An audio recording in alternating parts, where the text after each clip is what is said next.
ہے کہ جو قرآن شریف کے سیاق و سباق سے مخالف ہے۔ اگر قرآن شریف کے اس مقام پر بنظر غور تدبر کرو تو صاف ظاہر ہوتا ہے کہ یہ دونوں صورتیں یعنی سورۃ البینہ اور سورۃ الزلزال سورۃ اللیلۃ القدر کے متعلق ہیں اور آخری زمانہ تک اس کا کل حال بتلا رہی ہیں۔ ماں سوا اس کے کہ ہر یک عقل سلیم سوچ سکتی ہے کہ ایسے بڑے زلزلہ کے وقت میں کہ جب ساری زمین تاہ و بالا ہو جائے گی، ایسے کافر کہاں زندہ رہیں گے جو زمین سے اس کے حالات استفسار کریں گے؟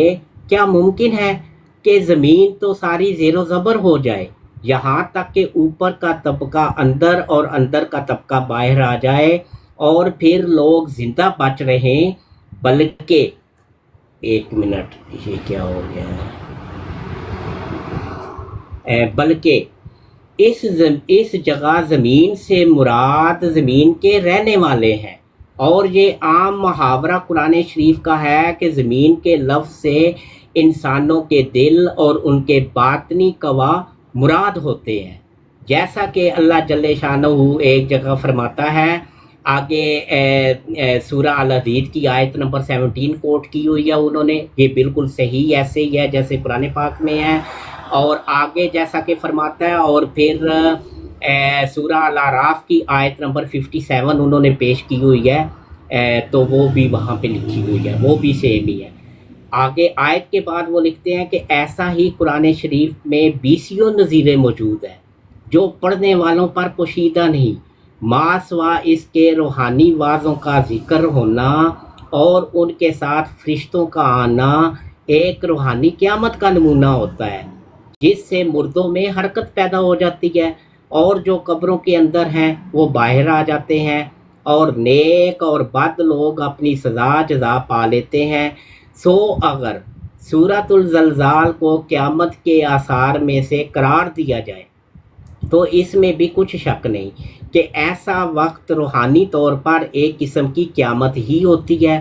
خدا تعالیٰ کے تائید یافتہ بندے قیامت کا ہی روپ بن کر آتے ہیں، اور انہی کا وجود قیامت کے نام سے موسوم ہو سکتا ہے، جن کے آنے سے روحانی مردے زندہ ہونے شروع ہو جاتے ہیں۔ اور نیز اس میں بھی کچھ شک نہیں کہ جب ایسا زمانہ آ جائے گا کہ تمام انسانی طاقتیں اپنے کمالات کو ظاہر کر دکھائیں گی، اور جس حد تک بشری عقول اور افکار کا پرواز ممکن ہے اس حد تک وہ پہنچ جائیں گی، اور جن مخفی حقیقتوں کو ابتدا سے ظاہر کرنا مقدر ہے وہ سب ظاہر ہو جائیں گی۔ تب اس عالم کا دائرہ پورا ہو کر یک دفعہ اس کی صف لپیٹ دی جائے گی۔ پھر اس کے بعد وہ لائن لکھتے ہیں، کلو شیء فان و یبقی وجہ ربک ذو الجلال والاکرام۔ جی زاہد صاحب۔ جی بھائی، میں نے آپ کی باتیں سن لی۔ یہ مرزا جی لکھ رہے ہیں؟ جی سر، مرزا جی لکھ رہے ہیں۔ دیکھیں سورۃ الزلزال میں تو یہ قیام الساعہ، جب قیامت برپا ہوگا، حساب کتاب شروع ہوگی، اس وقت کی بات کی جا رہی ہے۔ اذا زلزلت الارض زلزالها واخرجت الارض اثقالها وقال الانسان ما لها یومئذ تحدث اخبارها۔ یہ قیامت کا نقشہ ہے۔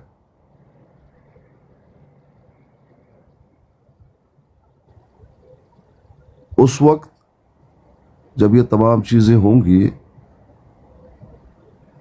ہلا ماری جائے گی زمین، لوگ نکلیں گے۔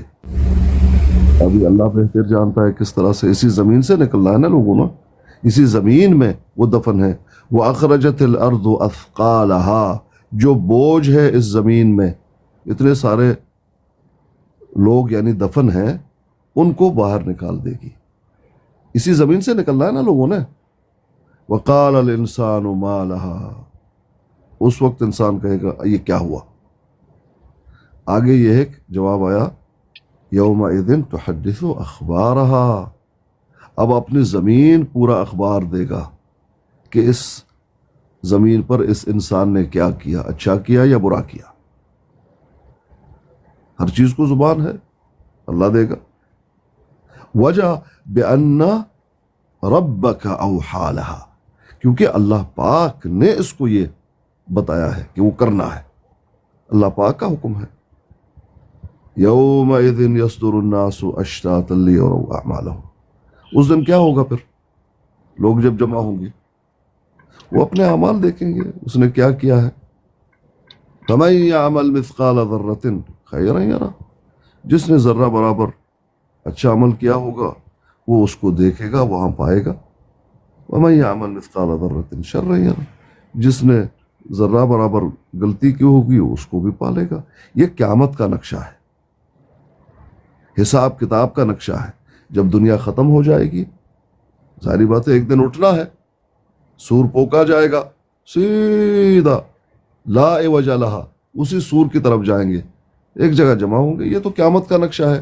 مرزا جی نے تحریفیں کی ہیں، اپنی طرف سے باتیں ڈالی ہوئی ہیں، اس سے اوپر کچھ بھی نہیں ہے. جی جی سر، اگر اوپر کا کانٹیکس جو ابھی پڑا ہے قیامت کا منظر، تو کلو من علیہ فان کی بھی یہی چیز ہے کہ کوئی بھی چیز جو ہے وہ اب ازل تک نہیں ہے، یعنی کہ ہر ایک چیز فانی ہے. بالکل. وجب کا وجہ رب کا ذوالجلال والاکرام، صرف اللہ تعالیٰ کی ذات باقی ہے بالکل. جو کہ ذوالجلال والاکرام ہے. تو اسی کانٹیکس میں مرزا صاحب نے یہ آیت لکھی ہے قرآن پاک کی، لیکن کلو من علیہ فان کی جگہ پہ انہوں نے کلو شیء فان کر دیا. اب یہ انہوں نے کیوں کیا یہ تو وہی بتا سکتے ہیں. لیکن یہاں پہ سسٹر پہلی بات تو یہ ہے کہ یہاں پہ کسی قسم کی کوئی دعا کا نہ مفہوم مل رہا ہے، نہ کوئی دعا کا کوئی یہاں پہ کوئی چیز مل رہی ہے، ذرا شائبہ تک بھی نہیں. قیامت کی بات ہو رہی ہے اوپر سے، اور اسی کانٹیکس میں انہوں نے سورہ الحدید اور سورہ الاعراف کی آیت لکھی ہے، اور اسی کانٹیکس میں اینڈ انہوں نے کیا ہے کلو شیء فان کے ہر ایک شے فانی ہے. واجب کا وجہ رب کا ذوالجلال والاکرام، اور جو ہے وہ اللہ تعالیٰ کی ذات جو ذوالجلال والاکرام ہے وہی باقی ہے. تو لیکن قرآن پاک کی یہ آیت نہیں ہے، تو یہ لفظی تحریف ہے. جی اچھا، اس میں عابد بھائی ایک اور بات بھی آپ نے نوٹ کی ہوگی کہ اس میں مرزا صاحب خود کو قیامت بھی کہہ رہے ہیں، خود کو قیامت کا نام بھی دے رہے ہیں. اپنے زمانے کو نہیں کہ وہ اچھا زمانے کو کہہ رہے ہیں یا شخصیت کو کہہ رہے ہیں؟ وہ دوبارہ پڑھے گا جہاں انہوں نے کہا جی وہ جو روحانی شخصیات ہیں ان کو قیامت سے موسوم کیا جا سکتا ہے. پڑھیے گا ذرا یہاں سے. جی یہ دیکھیے نا کہ وہ لکھ رہے ہیں، میں چلو پھر یہ اوپر سے پڑھ دیتا ہوں اتنا ہی پڑھ لیں، زیادہ ایسا ہی قرآن شریف میں 20 نظیریں موجود ہیں جو پڑھنے والوں پر پوشیدہ نہیں. ما سوا اس کے روحانی وعظوں کا ظاہر ہونا اور ان کے ساتھ فرشتوں کا آنا ایک روحانی قیامت کا نمونہ ہوتا ہے. یعنی کہ جو وہ اپنے آپ کو کہہ رہے ہیں کہ میں ظاہر ہو چکا ہوں، ماں مہدی یا نبی یا مسیح موعود یا جو کچھ بھی ہے، وہ اپنے زمانے کو اس کے ساتھ خاص کر رہے ہیں. آگے بڑھے ذرا، روحانی قیامت اور جس سے مردوں میں حرکت پیدا ہوتی ہے، اور جو قبروں کے اندر ہیں وہ باہر آ جاتے ہیں، اور نیک اور بد لوگ اپنی سزا و جزا پا لیتے ہیں. سو اگر سورۃ الزلزال کو قیامت کے آثار میں سے قرار دیا جائے تو اس میں بھی کچھ شک نہیں کہ ایسا وقت روحانی طور پر ایک قسم کی قیامت ہی ہوتی ہے. روحانی طور پر وہ اصل پہ قیامت کو نہیں لے رہے، وہ روحانی قیامت کو روحانیت پہ لے کے جا رہے ہیں. جی تھوڑا سا آگے اور پڑھیے گا تھوڑا سا. ورحمۃ اللہ. وعلیکم السلام ورحمۃ اللہ. اچھا، میں کب سے بیٹھا ہوں، مجھے کوئی سمجھ نہیں ہے کہ میں اس نئے گفتگو شامل ہوا ہوں. مجھے سمجھ نہیں آ رہی کیا گفتگو کیا چل رہی ہے، کیا موضوع ہے، کیا ثابت کرنے کی کوشش کی جا رہی ہے. جی تھوڑا سا بتا دیں گے تاکہ مجھ عاجز کو بھی کوئی فائدہ ہو جائے گا. جی سر، جی مفتی صاحب عابد صاحب نیچے واٹر صاحب کا کامنٹ ہے وہ بھی پڑھ لیں. عابد صاحب جی جی وہ بھی پڑھ لیتے ہیں. 1 منٹ پہلے میں مفتی صاحب کو جو ہے وہ پہلے کر لوں. مفتی صاحب اصل میں ہم لوگ یہاں پہ دوسری بات کر رہے تھے. تو ایک سسٹر ہے جو ہماری سسٹر ہے جو جماعت احمدیہ سے تعلق رکھتی ہے, انہوں نے مجھے کہیں پہ سنا کہ جہاں پہ میں نے یہ حوالہ جات پیش کیے تھے کہ یہاں پہ مرزا غلام قادیانی صاحب نے قرآن پاک کی آیات میں لفظی تحریفیں کی ہوئی ہیں. تو آج انہوں نے نیچے یہ کمنٹ کیا کہ جو سورہ رحمان کی جو آیت ہے کلو من علیہ فان و یب کا وجہ رب کا ذوالجلال والاکرام, تو یہ میں نے مربی صاحب سے اپنے سے پوچھا تو وہ کہتے ہیں کہ یہ تو مرزا صاحب نے دعا لکھی ہوئی ہے. تو میں نے انہیں کہا کہ پہلے 2 بھائی بات کر رہے تھے تو وہ کر لیں تو میں اس کے اوپر بات کرتا ہوں.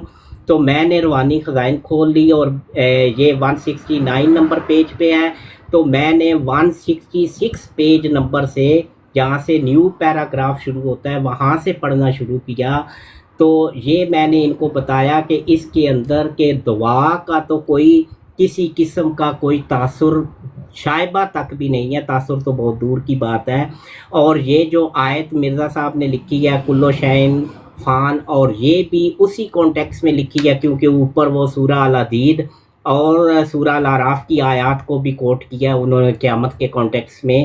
اور دوسرا وہ قیامت کو روحانیت کی طرف لے کے جا رہے ہیں, یعنی کہ جو قیامت سا جو گھڑی آنی ہے قیامت کی اس پہ وہ اس کو حمل نہیں کر رہے بلکہ وہ روحانی قیامت اپنے اوپر وہ جو اب ان کا ظہور ہے یا ان کا جو زمانہ ہے اس کی طرف وہ لے کے جا رہے ہیں. جی یہ ہم لوگ بات کر رہے تھے. مطلب آپ یہ ثابت کر رہے ہیں کہ مرزا قادیانی نے قرآن پاک کے لفظوں کی بجائے اس کے معنی کو تبدیل کی ہے کہ وہ بھی لفظوں کو تبدیل کیا ہے. جی لفظوں کو بھی تبدیل کی ہے. تو کیا آپ نے دی تھی دلیل؟ یہ لکھا ہوا ہے نا روحانی خزائن ہے جلد 3 صفحہ نمبر 169. 1 منٹ, روحانی خزائن جلد 3 صفحہ 169.